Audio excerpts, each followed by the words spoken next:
النهارده حابه اتكلم معاكم عن جلسه توريد الشفايف، وايه هي جلسه توريد الشفايف العلاجيه، وايه اللي بيميز مركز تشايني عن الاماكن التانية في جلسه توريد الشفايف. اول حاجه حابه اتكلم معاكم عن جلسه توريد الشفايف.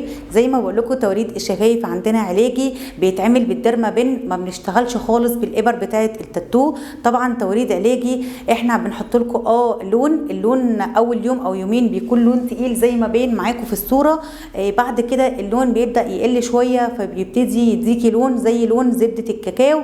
في ناس كتير بتسالني بتقول لي طيب هو بيثبت على الشفايف قد ايه؟ الدرجه دي ممكن تثبت على الشفايف شهر، ممكن اكتر. والاهم كمان من ثبات الدرجه دي ان احنا بنعالج الشفايف، مش بس بنحط اللون العلاجي، احنا كمان بنستخدم كميه سيرامات حلوه جدا للشفايف، وبنحط فيتامينات كويسه جدا اثناء الجلسه بتاعه توريد الشفايف. بالتالي حتى اللون لو راح شفايفك هيكون لونها حلو جدا. اول يومين بيكون لون الشفايف تقيل كده زي ما تكوني حاطه روج بالظبط، بعد كده اللون بيبدا يخف، وفي الاخر خالص بيوصل للدرجه دي، ودي تعتبر افضل درجه توريد شفايف طبيعيه.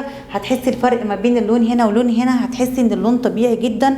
اللي بيميز كمان السيرم بتاع توريد الشفايف عندنا انه كل مكوناته طبيعيه، يعني لو اخترقت الشفايف مش هيكون ليها تاثير خالص، كمان مش هتاثر على الوضوء. واهم حاجه ان الالوان اللي بتفضل على الشفايف اكتر من شهر او بتقعد زي التاتو 6 شهور دي بتكون الوان مضره، ولما بتروح بتسبب ان الشفايف بتسمر.